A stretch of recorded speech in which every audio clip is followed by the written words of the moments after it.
Covid masuk Indonesia susah. Iya, benar. Perizinannya susah. Iya, ya benar. Gue pakai masker takut denda. Oke. Udah itu doang. Yang pertama, pasien itu semakin sedikit sekarang. Karena di rumah sakit tempat lu bekerja juga nerima pasien yang positif kan, yang dirawat isolasi gitu kan. Kayak yang ini, positif aja ada, kayak tapi yang sembuh, baru. akhirnya sembuh kan. Alhamdulillah sembuh. Emang tingkat kesembuhannya tinggi nih. Apakah memang betul dari nakes-nakes mendapatkan insentif dan uang yang berlebih di kala pandemi? Dengar-dengar nih, lu sempat positif. Di Suparmi kali ini, gue mengundang salah satu sahabat gue yang menjadi tenaga kesehatan di salah satu rumah sakit Jakarta. Ya, lo tau sendirilah. Belakangan ini gue agak tidak setuju dengan para tenaga kesehatan yang diberitakan oleh media. Apakah realitanya benar dan sesuai dengan media? Ini dia Suparmi, sudut pandang dari Fahmi. Oke, hari ini gue sudah bertemu dengan salah satu tenaga kesehatan yang mana mungkin kepada masyarakat, rakyat kecil, rakyat jelata terutama, merasa menjadi musuh. Tapi di sini kita akan membandingkan gue mewakili sebagai masyarakat yang berada di lapangan kejadian apa yang terjadi, dan akan dibandingkan juga oleh teman gue sebagai tenaga kesehatan, apa sih yang terjadi di dunia kesehatan di rumah sakit itu, kejadiannya seperti apa, dan apakah yang diberitakan selama ini itu memang benar seperti realitanya. Nanti kita akan cari tahu dan kita coba cari jalan tengahnya di sini. Assalamualaikum. Waalaikumsalam. Gini ya, salam corona ya. Sehat bro. Alhamdulillah. Ini by the way, jadi dia teman gue udah kenal lumayan lama, kita berapa tahun kenal ya? 10 tahun lebih lah. 10 tahun lebih. Dan semenjak awal pandemi di bulan Maret itu kita belum ketemu sama sekali, dan baru ini kita ketemu ya. Benar.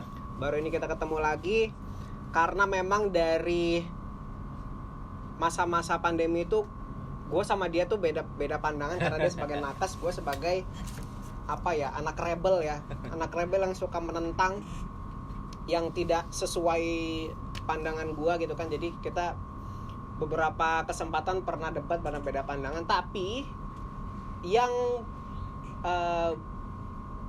bagusnya dan gue bersyukur adalah kita nggak sampai berantem, nggak cuma sampai ya sekedar sebatas debat aja. Nggak sampai pukul-pukulan juga. Nggak sampai pukul-pukulan juga. Paling abis inilah kita pukul-pukulan deh. Masuk kandang macan gue nih ya. 1:4. Nah, Rol. Oke.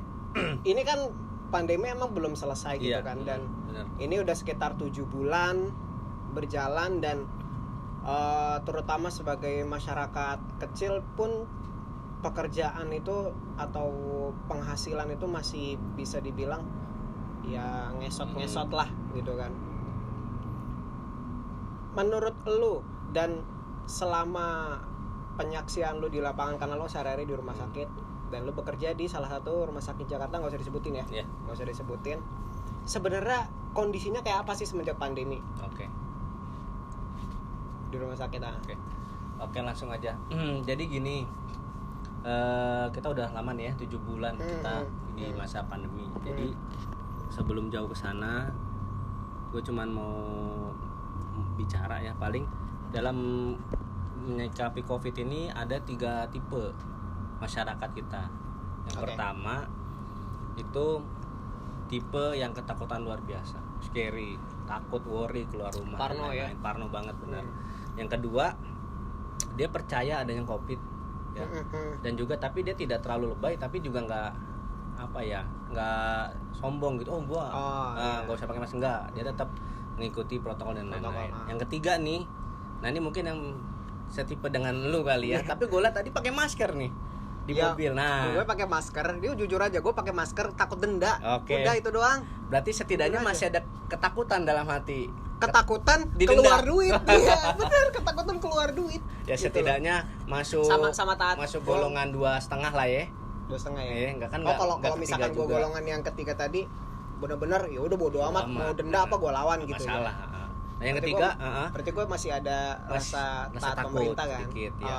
Oke. Masih sedikit ya, walaupun di sisi lain ya lu banyak kontradiktif dengan pemerintah. Betul.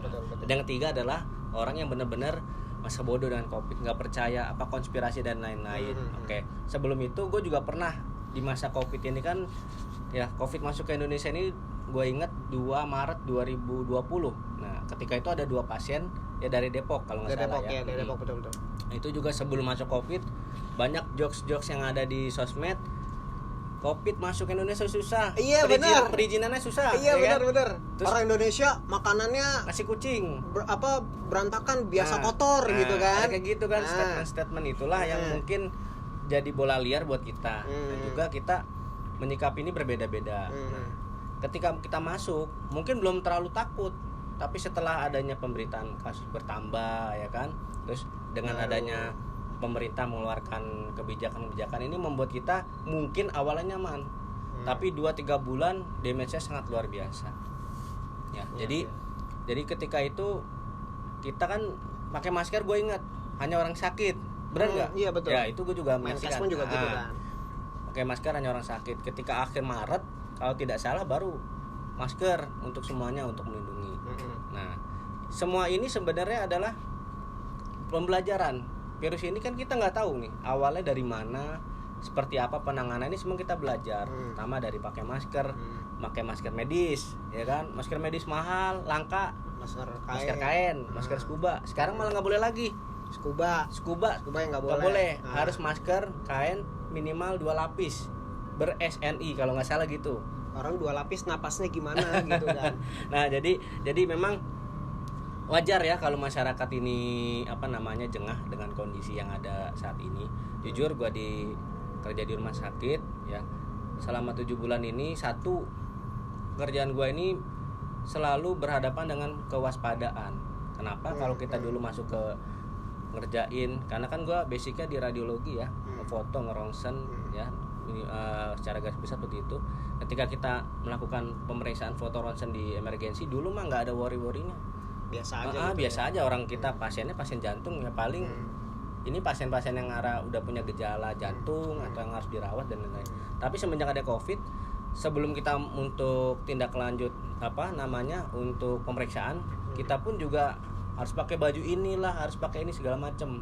Katanya itu untuk safety. Itu yang pertama. Yang kedua, ketika kita ronsen terkadang gambaran atau hasil dari paru-paru yang kita foto memang pasiennya itu menggambarkan kurang bagus. Nah ini kondisi itunya, kondisi gambarannya. Sama kayak lu foto nih, fotografi ya kan, itu kan real, nggak bisa diedit. Bisa diedit tapi pakai komputer kan.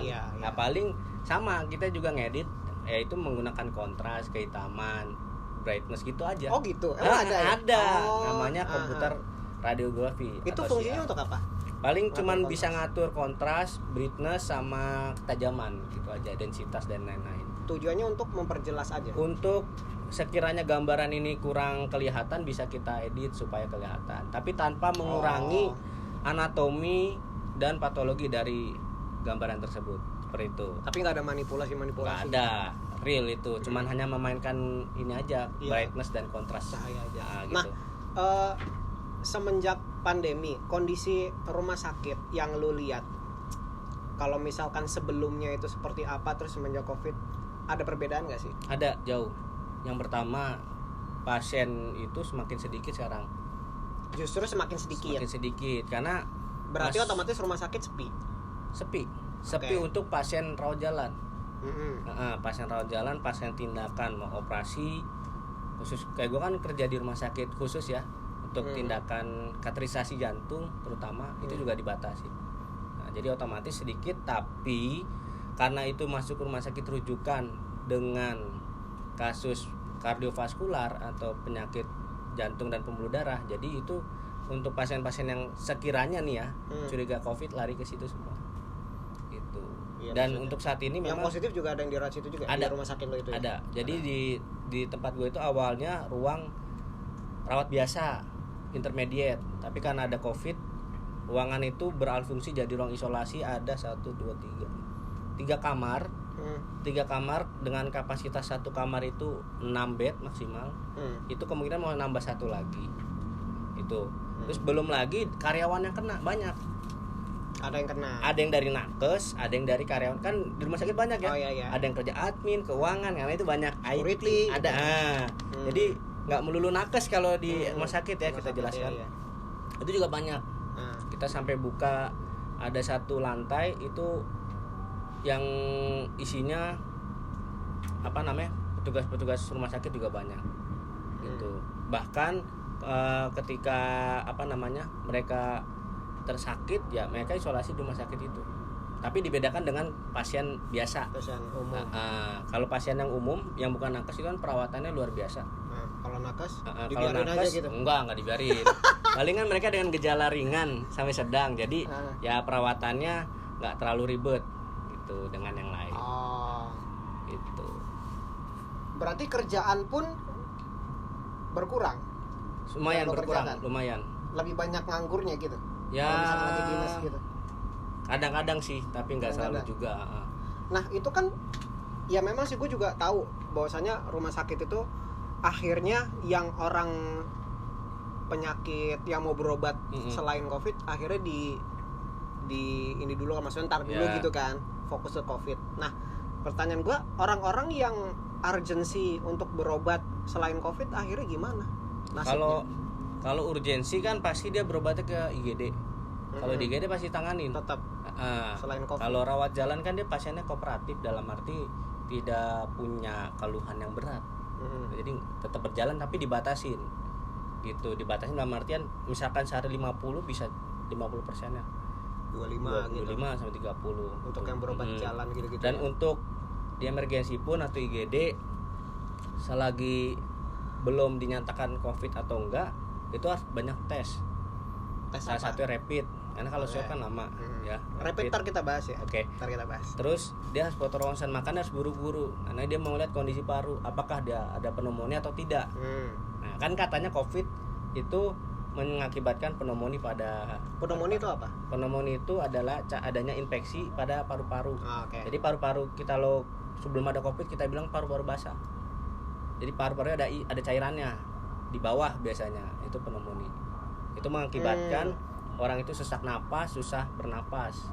Dan gejala itu kalau infeksi demam, panas, ya sama dengan COVID. Iya, dengan gejala-gejala COVID betul. Kan. Sebelum lanjut nih, tadi kan lo sempat membahas paru-paru basah. Gejala paru-paru basah itu apa sih? Tadi demam, panas awalnya dan susah napas. Kalau tangan basah itu? Kalau tangan basah katanya biasanya jantung. Berarti gue jantung ya? Yang nggak tahu juga kan, belum dicek nih. Iya, gue belum ngecek. Belum pernah EKG kan? Belum pernah juga ngecek MSCT dan lain-lain. Nah, itu kita nggak tahu. Berarti harus ngecek dulu. Jadi semua itu karena dugaan. Nah, bisa aja emang bawaannya basah kan dan lain-lain. Iya, gue dari kecil sih. Dari kecil. Oke, lanjut gitu, ya. Lanjut. Untuk pasien COVID, karena di rumah sakit tempat lu bekerja juga nerima pasien yang positif kan, yang dirawat isolasi gitu kan. Setiap hari selalu akan ada yang datang. Kalau setiap hari gue tidak bisa memastikan ya. Karena lo nggak terjun langsung ya. Betul. Tapi akhir-akhir ini banyak permintaan foto ke isolasi. Permintaannya dari pasien dari atau ruangan, dari ruang perawatan isolasi, dari pasien perawat. Yang udah masuk. Iya, yang udah masuk. Jadi memang gue juga pernah terjun nih ke ruang isolasi. Ya standarnya dia satu pasien idealnya 1,5 jam. Lamanya dia apa? 1, pakai APD, hazmat, full dong. Pakai cover shoe, pakai sepatu boot nanti, pakai face shield. Nah, setelah itu ngerjakan pasien aja hampir 1/2 jam sendiri. Karena kan kita sendiri, pasiennya juga kalau ada perawat dibantu, kalau nggak ada ya kita coba ini sendiri handle gitu. Setelah kita ngerjain isolasi, itu pun kita disuruh mandi mandi di keluar kan, ganti baju segala macem dengan protokol yang sudah ditentukan. Ya, kita ganti lepas hazmat, ganti baju, itu mandinya di nurse station juga? Ada di ruangan yang jaga untuk perawat itu. Nah, jadi setelah mandi baru mandinya boleh. Di toilet apa masih di ruang itu langsung banjir aja gitu? Di toilet lah, ya, gitu. Nah, jadi karena udah gitu banget ya. Jadi apa namanya? Emang jujur agak ribet. Agak ribet. Belum merasa ribet. Betul, dan juga memang Ya mau nggak mau ya itu kita juga. kita sih berharap ini semua berakhir ya, segera berakhir supaya kita bisa normal lagi, bisa kembali seperti biasa gitu. Lo make apa istilahnya APD, hazmat hazmat. APD itu paling nggak 1,5 jam. Itu sampai selesai. Kalau hazmatnya doang ya 15 menit sampai 15 menit. setengah Maksudnya jam lah. lo masuk. Nah, lo kan radiologi. Nah, lo waktu pernah masuk itu yang lo lakukan apa? Gue hanya motor rongsen. Oh, motor rongsen. Yang pasien yang positif itu ya. Lo make terus periksa, terus keluar lagi mandi, itu paling nggak menghabiskan waktu 1,5 jam. 1,5 jam paling lama. Makanya lo ngerasa sesek nggak? Lumayan. Lumayan sesek. Karena kan dia masker aja N95. Yang itu ya, yang gas itu ya. Yang sungkuk bukan. Yang putih itu kan? Yang putih atau enggak hijau biasanya. Yang kayak tempurung itu kan?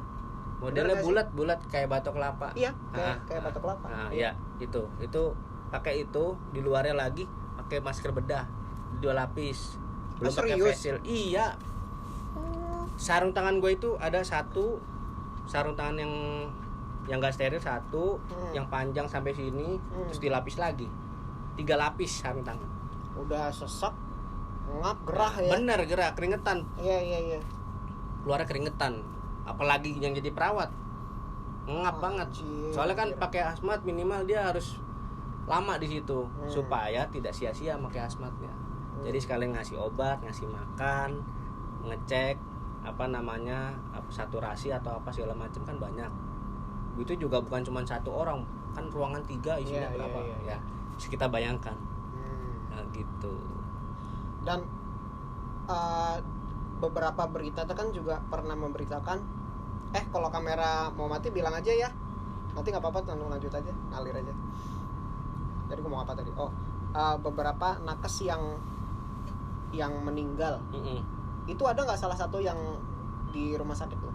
Nggak ada sejauh ini. Alhamdulillah nggak ada ya. Nggak ada. Tapi kalau untuk yang di perawatan ada, maksudnya yang positif.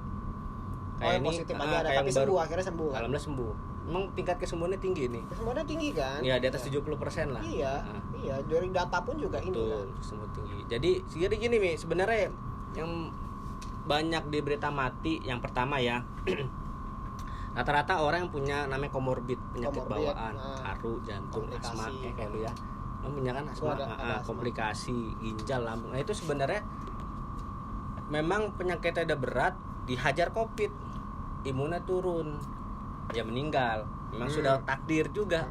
Jadi udah selesai. Nah, itu kan yang meninggal. Betul. Yang meninggal datanya karena Covid itu kan sekarang udah berapa sih? Sekitar 10 ribuan ya? 10. Gua nggak update Mi. Gua terakhir sih ngeliatnya 10 ribuan lah. Iya. Anggaplah 10 ribuan. Itu kan pasti semua yang meninggal itu kan komorbid. Iya. Nggak ada yang murni meninggal Covid kan? Iya. Kalau tadi lo bilang dia punya penyakit bawaan, terus Covidnya itu yang membuat makin drop. Gambarannya gitulah biar gampang bahasanya. Ini nggak tahu ya, lo bisa jawab apa nggak? Kalau misalkan lo tahu datanya silakan jawab. Apa yang bisa membuat ngeklaim itu meninggalnya dihajar karena Covid? Kenapa nggak diusut penyakitnya itu gitu loh? Oke, jadi kan gini, itu rata-rata yang meninggal kayak gitu kan pasti dia masuk isolasi, ya dong. Nah, di swab pertama mungkin positif. Nah, sambil berjalan waktu kan kita nggak tahu antara swab sampai dia meninggal itu waktunya berapa lama rentangnya. Mungkin sebelum di swab dia udah meninggal, itu bisa jadi. Jadi itu posisinya case-nya dinyatakan Covid. Atau ada case kedua kayak pernah nih di tempat gua, anak kecil kalau nggak salah. Dia meninggal karena punya penyakit jantung bawaan PJB atau kongenital pediatrik kongenital. Nah, dia sebelum udah di swab positif, tapi kan belum swab lagi setelah beberapa hari kan. Nah, keburu meninggal. Tapi swabnya keluar hasilnya negatif. Nah, itu udah dinyatakan positif juga. Dinyatakan meninggal Covid gitu. Nah, itu yang kayak gitu-gitu kan. Nah, jadi sebenarnya padahal hasilnya negatif kan. Iya, tapi karena kita ini jujur ya, kita kan di kesehatan kan ngelanin pasien. Semua pasien yang masuk kalau dia mempunyai riwayat ada gejala panas, demam, batuk, apalagi atau sesak, itu pasti dipisahin, ada ruangan sendiri. Kalau tempat gua namanya ruang PINERE, penyakit infeksius new emergencing dan re-emergencing. Itu ruangan khusus baru. Jadi penyakit infeksi TBC ya flu burung itu bisa masuk situ. Tapi karena sekarang lagi pandemi Covid, jadi itu diarahkan untuk yang gejala Covid. Nanti ketika hasil rapidnya keluar, ronsennya keluar atau darahnya keluar dan lain-lain bagus, nggak ada keluhan ke arah Covid, boleh pindah ke ruang yang lain. Seperti itu di emergensi. Jadi tujuannya apa Mi? Nah ini gue perlu cerita agar tidak salah kaprah ya. Kita kan bekerja untuk siapa sih? Keluarga. Nah kalau kita bekerja tidak ada kehati-hatian, kewaspadaan, nah itu nanti kasihan keluarga kita yang di rumah. Ya dong. Apalagi kita mata pencarian misalkan tulang punggung. Kalau kita misalkan terkena itu kan repot. Jadi semuanya itu dibuat proteksi supaya tidak namanya kecolongan. Jadi istilahnya hati-hati gitu. Betul, ya. Lebih baik hati-hati. Ya, hati-hati. Jadi kalau istilah kita apa deh? Ya, istilahnya kita apa sih? Ya udah gitu lah istilahnya kurang lebih ya. Jaga-jaga gitu. Betul. Kan. Jaga-jaga. Jadi sekarang pun untuk tidak ada kecolongan, untuk seluruh untuk seluruh pasien yang mau operasi kateterisasi terus di swab. Oke, karena tadi di depan panas dan kamera sempat mati, jadi kita pindah ke dalam. Oke, kita lanjut ya. Tadi udah ngebahas tentang keadaan rumah sakit. Ternyata rumah sakit lebih sepi ya, lebih sepi dari biasanya karena semua difokuskan ke COVID. Dan yang mau berobat jalan penyakit lain tadi udah dijelasin ya. Gitu. Masalah di rumah sakit dan perbandingan masalah di lapangan, terutama masyarakat. Nah, gue mewakili masyarakat, terutama rakyat-rakyat kecil. Itu pasti kendalanya adalah mereka kerjaan susah, kerjaan banyak yang ketunda, terutama kayak gue gini, freelancer akhirnya job karena nggak ada event kan, mau nggak mau di stop, pemasukan akhirnya menurun, dan bahkan juga banyak beberapa yang sampai makan susah gitu kan. Ya kalau gue pribadi, mungkin juga teman-teman di sini, insya Allah kalau masalah makan ya alhamdulillah masih bisa lah, cuman kan kayak kebutuhan yang lainnya, kebutuhan sosial mungkin agak terkurangi. Nah, ngomong masalah ekonomi kan kayak di Indonesia kan pasti udah morat-marit lah ya ekonomi kan, bahkan sampai kan resesi kan, Indonesia udah masuk resesi kan. Apakah ini kan pandangan kita nih sebagai masyarakat ngelihat, wah nakes diuntungkan dengan entah itu rapid test lah, dengan insentif dari Kemenkes lah, dari pemerintah apapun, ini nakes nih dapat duit banyak nih dari COVID ini. Gimana? Apakah memang betul dari nakes-nakes mendapatkan insentif dan uang yang berlebih di kala pandemi? Oke. Menyambung yang tadi ya Mi ya. Kalau di rumah sakit gue kejadiannya memang pasien sedikit untuk rawat jalan. Tapi kalau untuk rumah sakit lain sepertinya banyak karena untuk COVID. Kayak rumah sakit beberapa kan ada rujukan COVID yang nggak disebut. Itu juga ada perbedaan-perbedaan, jadi nggak bisa semua sama rata. Yang pertama. Yang kedua, betul kita dapat insentif COVID dari pemerintah. Ada. Tapi gue jelasin, maksudnya dalam arti kenapa gue bisa berani ngomong gini. Yang diberitakan di media 5 juta untuk tenaga penunjang gini, perawat 7,5 ya, 7,5 juta untuk perawat, 10 juta dokter umum, 15 juta dokter spesialis, kurang lebih gitu kalau nggak salah. Nanti kalau kurang pas silakan koreksi.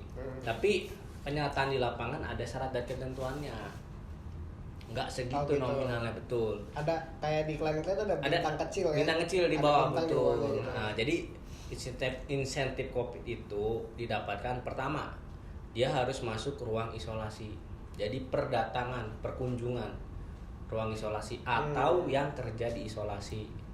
Otomatis yang kerja di isolasi itu paling sedikit 14 hari. Yang pertama. Itu ketentuan dari pemerintah atau dari rumah sakit? Masing-masing. Dari pemerintah udah ada protapnya ya. Nah, terus tapi di tempat gua ini kan ada yang 30 hari tapi bukan di ruang isolasi, tapi di ruang namanya untuk swab, untuk rapid, karyawan dan masyarakat sekitar itu 30 hari. Dia di situ terus, nanti kalau mau ganti personil dia harus semuanya MCU lagi, swab, harus dicek darah, di ronsen dan lain-lain. Oh, nangkasnya gitu. Setiap dia. Itu berapa hari sekali? Itu udah mau keluar, udah mau selesai tugas di situ. Sekali tugas? Sekali tugas nggak dicek. Kalau sudah selesai. Sekali tugas berapa hari maksudnya? 5 hari. 5 hari. Kan Senin sampai Jumat hari kerja. Nah, tapi kalau di isolasi, kalau nggak salah sih 14 hari. Itu berarti mereka selama 5 hari itu nggak pulang-pulang? Ya pulang tetap. juga. Karena kan itu bukanya dari pagi sampai sore. Nah, tapi kalau di isolasi ada 3 shift, sama kayak ruang biasa perawatan. 3 shift, tapi ada yang difasilitasi beberapa tempat tinggal, jadi nggak pulang ke rumah. Nah, ada yang tempat tinggal, disiapkan kayak semacam semi hotel gitu ya. Dekat rumah sakit ada. Nah, itu dapat. Yang selanjutnya yang dapat insentif itu adalah di bagian emergensi atau IGD, tapi dia mempunyai ruang isolasi tadi yang gue bilang, Pinere tadi yang di rumah sakit, itu dapat. Nah, sedangkan gue kenapa bisa dapat? Satu, karena kita ada kunjungan ke ruang isolasi atau ke ruang Pinere itu. Nah, selebih dari itu sepertinya nggak dapat. Nah, jadi nominal itu dihitung berdasarkan itu. Rinciannya jelimet, gue juga nggak begitu paham. Karena yang jelas nggak gelondong 5 juta, enggak dikalkulasi semua. Ada perhitungannya. Karena kan kalau diberitakan ya itu kan tenaga kesehatan kayak dokter 10 juta ya, 10 juta, 15 juta, 10 juta terus ini ternyata tidak seperti seindah itu juga kan. Dan itu pun kalau nggak salah ya, itu baru cair bulan Juni atau Juli gitu, dari baru keluar Maret itu. Dari Maret. Nah, tapi yang bulan Maret April yang belum keluar dikeluarin juga. Nah, tapi mulai startnya dari bulan itu. Nah, kalau di tempat gue ini kebetulan nggak semuanya dapat nih. Jadi karena kan gini ya, kalau kita daftarkan semua petugas akan jadi tanda tanya nanti di SDM. Apakah semuanya kerja untuk ruang isolasi? Kan enggak. Jadi kita daftarkan 12 orang. Nah, nanti 12 orang itu namanya ada, dibuat berapa hari kerja, nanti uang yang diterima oleh 12 orang ini kita setorkan ke bendahara kita. Kebetulan di tempat kita ada bendahara. Di story dikumpulin, nanti baru bagi rata. Jadi hitungannya pun tidak sesuai dengan yang diberitakan. Kayak gitu. Hitungannya tadi kan sekali masuk ya. Betul. Sekali masuk. Berkali masuk. Lu tindakan lah ibaratnya. Ya. Lu mau nyebutin nggak dapat berapa sekali masuk? Kalau nggak mau nggak apa-apa. Kalau rinciannya nggak tahu. Tapi kan kita dapatnya secara garis besar. Oh, langsung keseluruhan gitu. Misalkan sebulan berapa? Karena dihitung, dibuat rincian itu kita seperti seolah-olah kerja di isolasi 12 hari atau 14 hari gitu. Ini hanya sebenarnya kita bukan akal-akalan ya, tapi kita siasati supaya teman-teman ini yang sudah ke isolasi, sudah ke ini bisa mendapatkan haknya gitu. Sesuai dengan kerjanya. Kalau kita masuk daftarkan 50 orang, 40 orang itu pasti bakal ditolak. Apa semuanya kerja di isolasi kan? Kayak gitu loh. Ini kalau tempat gua, kalau di bagian lain ada yang hanya kerja di situ yang dapat, yaitu yang lain nggak kerja nggak dapat. Ada juga. Kayak tadi yang di ruang isolasi, walaupun kalau perawat isolasi kan itu cabutan nih. Ada yang dari ruang ICU, ada yang dari ruang CAT, ada yang dari ruang ini dikumpulin. Kerjanya beda-beda ya. Sebelum masuk isolasi kan beda-beda yang dilakukan gitu. Tapi kan gitu kan. Tapi kan itu dia basicnya perawat semua. Perawat. Jadi dia role cabutan dari beberapa instalasi. Dia kerja isolasi selama kurang lebih 2 minggu. Nah, yang dapat uang itu ya itu orang itu, teman-teman yang nggak masuk ke situ nggak dapat. Tapi kalau di tempat gua kebijakannya ya kayak gitu, dikumpulin, setor ke bendahara, baru dibagi rata. Gitu. Tadi kan sebelum kita berangkat, sebelum sampai ke sini tadi kan berangkat bareng tadi kan. Berangkat bareng terus tadi sempat ngobrol-ngobrol juga gitu kan. Dan ternyata lo tadi bilang ternyata penghasilan lo sebelum pandemi sama pandemi justru beda. Maksudnya malah justru pas pandemi malah penghasilan lo menurun. Ya. Yang menyebabkan itu apa? Yang pertama, kalau sebelum pandemi kan tadi kita urut lagi ya. Ada lemburan, setelah pandemi pasien berkurang, dikurangin, dibatasin. Jadi untuk kita lembur itu sudah agak sulit bahkan tidak ada karena pasien sebelum jam 3 itu sudah habis ibaratnya untuk yang buat lembur. Jadi dari lembur aja itu ada lumayan setiap bulan kalau gua ada lembur ya namanya kita masih kuat gitu ya. Nyari lemburan wajar dong. Lemburan wajar gitu alang ya. kan. Terus setelah ada pandemi 3 bulan pasien kan berkurang, itu nggak ada sama sekali lemburan. Jadi ya lumayan berkurang dan kita juga dibanyakin libur waktu itu. Oh gitu. Jadi bukan WFH tapi dibuat liburnya agak banyak karena untuk mengurangi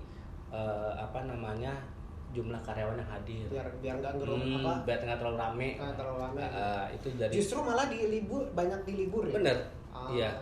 Kalau yang gua kan shift ya. Jadi kayak gitu diliburin. Jadi liburnya misalkan sebulan dapat 10 nih bisa hampir 14 sebulan. Karena tadi kalau yang kerjanya non shift Senin sampai Jumat kan ada beberapa tuh yang non shift. Itu dia ada WFH seminggu sekali. Kayak gitu siasatinnya. Nah, dari situ kan pertama kayak uang makan pasti berkurang sehari. Ya dong. Oh iya betul uang hadir lah ya, uang hadir ya. Kan uang transport nggak ada di tempat kita ya, jadi uang makan berkurang. Terus juga pasien dalam rumah sakit sedikit, otomatis pemasukan rumah sakit berkurang. Nah, jadi uang yang dibagi untuk kinerja karyawan juga berkurang. Gitu, kasih dana gitu. Karena lo pemasukan berkurang juga merujuknya itu dari pemasukan rumah sakit pun dia berkurang gitu kan. Jadi yang selama ini gue image kan salah satunya rumah sakit nih lagi kaya-kayanya nih, ternyata tidak semua gitu ya. Tidak semua gitu ya. Kalau untuk masalah tes PCR ya atau rapid, nah itu gue gak bisa komen, itu arahnya bukan ranah lo ya, bukan kompetensi gue. Gitu. Dan juga ada cerita nih Mi, di teman gue nih di salah satu rumah sakit swasta di Jakarta Selatan, itu rumah sakit Bonafit. Lu termasuk rumah sakit swasta apa? Gue di negeri. Negeri. Gue negeri punya pemerintah. Jadi ya masih aman-aman aja lah. Aman dari pungli-pungli ya. Pungli-pungli bisa jadi sih. Aman dari pungli-pungli. Nggak ada cerita. Nggak ngaruh ya. Punglinya seperti apa nih? Nah, panjang kali lebar. Terlalu bahaya. Jadi di rumah sakit swasta ini ibaratnya kan ini kan lagi pandemi ya. Justru kan rumah sakit kata lu tadi lagi banyak-banyaknya pasien. Justru di sana pasien takut. Bukan pasien takut. Rumah sakit sepi karena pasien atau pengunjung berkurang. Nah, mengakibatkan keuangan rumah sakit bergejolak sehingga beberapa nakes atau pegawainya ada yang diistirahatkan atau ibaratnya di PHK lah gitu. Ada kejadiannya. Nah, itu rumah sakit Bonafit tuh. Ya kan? Kenapa? Karena dia sumber pencariannya dari pasien. Bukan kita namanya mencari keuntungan dalam kesedihan orang ya, enggak. Tapi memang rumah sakit dibentuk untuk menangani orang sakit. Sama kayak lu kerja jadi bengkel, atau jadi tambal ban. Lu berharap dari ban yang bocor, tapi lu sebagai yang punya motor jangan sampai ban gua bocor kan? Konflik. Nah, itulah namanya harmoni dalam konflik. Nah, jadi ada sisi kita mendapatkan keuntungan, bukan keuntungan ya, mendapatkan kebahagiaan dari orang lain. Pada orang lain menderita tapi kita di situ menolong, di situ kita dapat duit atau dapat rezeki. Tapi lu percaya ada oknum entah itu nakes atau rumah sakit yang mencari keuntungan mendapatkan insentif, demi mendapatkan insentif akhirnya orang yang nggak positif dibikin positif? Nah, ini gue nggak tahu ya, karena di tempat gue nggak menyaksikan. Karena tempat alhamdulillah tidak begitu ya. Tapi kalau di luar seperti itu agak nggak masuk akal sih menurut gua. Ini sudah pasti nggak masuk akal. Tapi karena gua belum lihat langsung, jadi gua nggak percaya Mi. Karena juga masih belum ada tindak lanjut dari pihak berwajib ya. Karena juga gua tuh suka bukan dapat laporan ya. Ya ada beberapa temen gua tadi gua ceritain. Terus juga menyaksikan beberapa orang yang merasa dirugikan dari pihak rumah sakit gitu kan, yang emang nggak COVID dibikin COVID gitu. Terus meninggal bukan COVID dibikin akhirnya protokol COVID gitu kan. Dengan yang kita lihat kesannya lu nyari insentif banget gitu. Dan itu rumah sakit lain ya, yang pasti bukan rumah sakit lu gitu kan. Bahkan nih kameramen gua, anak studio baru, kameramen gua, bukan ini kan anak magang. Ada kameramen gue si ini Dal, si Lukman. Lukman. Si Lukman itu baru belum lama ini, baru kayak seminggu yang lalu dia bikin Insta story pamannya meninggal. Terus gue tanya kan, paman lo men gitu. Iya, kenapa gue tanya gitu, ternyata dia tuh memang punya penyakit apa sih dia pamannya itu? Apa sih? Emang udah ada komplikasi ya? Udah ada penyakit apa gitu kan? Komplikasi susah. Terus meninggal. Nah, pas meninggal itu pakai protokol COVID. Protokol COVID, tapi yang disayangkan sama keluarganya tuh hasil swabnya belum keluar. Gitu. Ya. Belum keluar. Ya sama kayak gue bilang tadi. Yang anak kecil itu case-nya kan ada. Iya. Karena Tapi dia ternyata swabnya belum keluar, tapi dia protokol disamakan dengan COVID. Tapi kalau masalah duit atau apa, gue juga nggak tahu ya. Nah itu kan urusan keluarga dan pihak rumah sakit. Betul. Iya, lebih aman gitu karena lo nggak tahu ya. Iya. Pada gue Nah itu yang disayangkan sih begitu. Padahal si kameramen gue tuh bilang memang udah tahu dia itu emang udah riwayat penyakit dari dulu gitu kan. Iya. Udah ada penyakitnya itu gitu. Nah itu yang gue sayangkan itu. Dari sisi gue itu yang disayangkan beberapa oknum nakes yang begitu gitu loh. Banyak banget lah bukti-bukti dari foto, video gitu kan, yang akhirnya membuat image kita sebagai masyarakat tuh image-nya nakes, brengseknya apa segala macam gitu kan. Nah kan tujuan gue ngundang ini juga salah satunya untuk mencari jalan tengahnya, dan ternyata tidak semua begitu. Ya kan, karena cuma beberapa oknum yang main nakal akhirnya semua jadi jelek gitu. Betul. Itu dia. Itu hanya oknum. Benar, karena orang mencari keuntungan di era pandemi ini banyak nih. Banyak banget ya kan, mulai dari menimbun masker. Nggak cuma nakes ya, kayak nimbun masker. Goblok. Tol. Nimbun masker terus dijual mahal, hand sanitizer segala macam. Ya Allah. Ngapain? Nyari untung? Iya nyari untung. Sama tadi pas kita berangkat juga ada ngomong salah satu teman kita teman kita jual masker untungnya puluhan juta ya. Ya Allah. Masalahnya gue kebagian. Kalau kebagian gue nggak ngomong kali ya. Ya kita pun juga kita pengen cuan puluhan juta, pengen, tapi nggak gitu caranya gitu loh. Tadi lo bilang pemasukan lo berkurang gitu kan setelah pandemi, justru malah berkurang. Terus bahkan lo sebagai nakes gitu kan, perbandingannya berapa dari misalkan di sebelum pandemi lo dapat sekian, pas pandemi lo dapat berapa? Ya berkurang berapa persen? 20%. 20%. Lumayan lah ya. Lebih lah. Apalagi bini lo lagi hamil kan? Nah itu dia. Berapa bulan? 8 bulan. Minggu depan 9. Bentar lagi dong. Iya, selamat, alhamdulillah. Udah tahu cewek cowok? Insya Allah udah. Apa? Laki. Oke, alhamdulillah punya jagoan ya. Kita tepuk tangan dulu. Sebentar lagi menjadi ayah.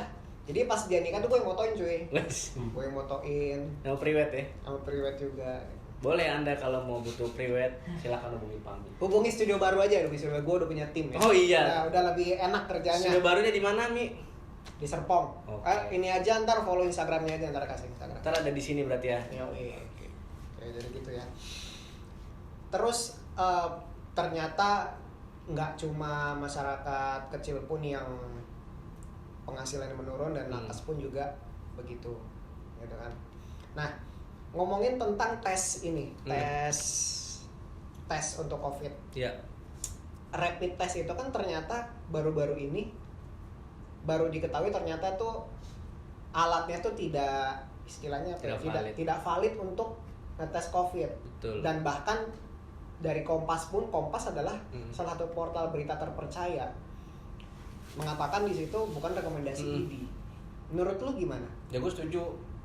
Rapid test bukan jaminan untuk mengetahui tes. Karena punya pengalaman waktu bulan Juni kalau nggak salah pas puasa tuh, itu juga ada screening kalau nggak salah. Jadi gue lupa screening dari mana. Jadi kita dites. Nah beberapa pegawai rapid ya, itu rapid. Ada temen gue yang lagi menstruasi kan, ada satu, ada yang nggak ada apa-apa tapi tiba-tiba reaktif, besoknya di swab, alhamdulillah negatif. Nah, jadi memang tes rapid ini tidak mempunyai kevalitan untuk mengetahui dia COVID atau tidak. Jadi sementara nih tes untuk mengetahui uji valid atau tidak hanya PCR. terlebih katanya banyak kontroversi dan Tentang PCR. nah itu gue tidak bisa komen di sini karena kan itu bukan ranah gue, bukan kompetensi. Yang jelas untuk PCR saat ini memang adalah alat uji untuk mengetahui COVID. Satu-satunya kan? Betul. Berarti rapid udah benar-benar emang nggak valid ya. Tapi kenapa masih ya emang bukan ranah lu sih ya. Tapi kenapa sekarang masih dipakai gitu kan? Nggak tahu itu kan? kembali kepada pemerintah. Iya. Kenapa masih dipakai? Kenapa harus menjalankan harus ada rapid test segala macamnya juga? Yang siapa yang bikin? Pemerintah. Ya itu dia. Yang gua jadi pertanyaan masyarakat juga gitu kan. Udah jelas itu barang bisa dibilang ya barang palsu dan bukan rekomendasi ID, tapi sekarang pun masih jadi syarat administrasi gitu kan. Jadi kalau misalkan mau terbang mau apa gitu. Iya harus ada rapid ya. Iya. Ya memang sih dengan alasan kalau swab Waktunya masih lama. proses gitu kan, jadi nggak bisa cepat. Kalau rapid kan cuma 15 menit katanya ya. Nggak tahu, gue juga belum pernah. Katanya sih 15 menitan udah bisa jadi. Dan itu juga banyak orang yang jual rapid test. Nah, kembali lagi kan, Iya. yang mencari keuntungan gitu kan. Padahal penggunaan aja nggak tahu caranya. Maksudnya dalam arti dia bukan basic untuk mengambil contoh darah untuk rapid test dan lain-lain. Iya. Tapi dia dijual untuk orang umum, cara makainya gimana kan juga nggak tahu. Itu berhubungan dengan jarum dan darah. Itu kan serem juga sebenarnya. Dengar nih, lu sempat positif? Enggak. Kata siapa? Gue dengar dari siapa ya? Lu mah ngada-ngada. Gue cepet. Oh bukan positif, maksudnya Karena di kayak swab. iya. Ya. Sahrul apa yang ngomong ya? Si Sahrul tuh ngomongnya bukan positif, kayak lu bikin status terus semoga negatif gitu. Oh iya, gue swab. Oh sempat swab. Gue kan ini, jadi kerja itu kan ibaratnya kayak kita di dalam sebuah benteng ya, benteng besar gitu ya. Kalau lu pernah nonton film Avatar, lu kayak sedang di kota Ba Sing Se. Gitu ya. Ya, Gua kalau pernah nonton nonton Avatar. Jadi Oke, 10 menit siap. lu kerja di situ ya, tapi sekeliling lu kita nggak tahu nih dia membawa COVID atau tidak ya. Kita juga kerja, yang tadi gue bilang kewaspadaan tinggi. Nah, jadi ketika itu gue kerja satu shift dengan temen gue ini, kebetulan mertuanya dia itu positif COVID dan dirawat di rumah sakit gue. Nah nggak lama dia di tracing terus dia di testing dengan PCR, dia positif juga. Nah, otomatis yang satu shift dengan dia harus di testing juga dengan catatan ada gejala. Waktu itu gue batuk, nggak tahu kenapa batuk. Apa karena gue tahu itu tadi hasilnya dia positif? Suges kali ya. ya. Bisa jadi. Karena awalnya gue nggak batuk. Gue tulis aja, gue pakai Excel kan, dikirimin linknya, gue isi. Nah nggak lama minggu depannya gue swab. Tapi akhirnya alhamdulillah negatif. Itu 2 hari kalau nggak salah keluar hasil. Nah sebelum swab pun gue juga sempat parno. Masalahnya di rumah gue kan ada orang tua, istri gue lagi hamil kan, bingung. Kalau gue kodarnya ya dilala positif, gue harus isolasi dong. Gak mungkin gue tinggal di rumah. Jaga lah ya, jaga. Nah, ini pun semakin hari juga banyak. Di tempat gue ada satu ruangan, nakesnya 12 positif, 12 orang. Dengan sekarang pasien malah lagi banyak nih, lagi naik. Pasien bukan COVID ya, maksudnya pasien biasa. Nah ditambah ada dokter juga, yang dokter PPDS juga ada yang kena 3 orang. Nah ini juga lagi di tracing nih, siapa-siapa yang lagi pernah dinas atau bareng dengan dia gitu. Nanti kalau ini ganti kamera ya, soalnya masih banyak pertanyaan gua, penasaran gua banyak ya gitu Mi. Nah terus masalah yang positif ini kan tingkat kesembuhan tinggi. Iya. Lu juga mengakui bahwa 70% gitu kan. Menurut lu sebagai orang kesehatan, menurut lu apakah perlu seperti ini terus? Karena kita bergerak susah nih. Kita pekerjaan apapun bergerak susah, PHK di mana-mana, usaha pun mau usaha kecil mau usaha besar juga banyak yang bangkrut. Iya.